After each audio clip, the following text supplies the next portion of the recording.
আলামিন ভারতের প্রান্ত থেকে গুটি গুটি পায়ের সামনে দিকে এগিয়ে যাচ্ছেন ব্যাটসম্যান রোহন।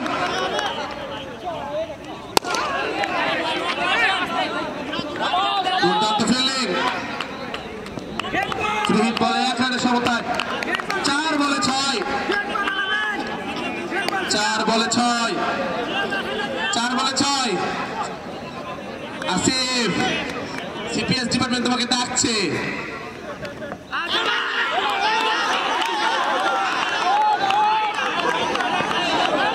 ব্যাটকে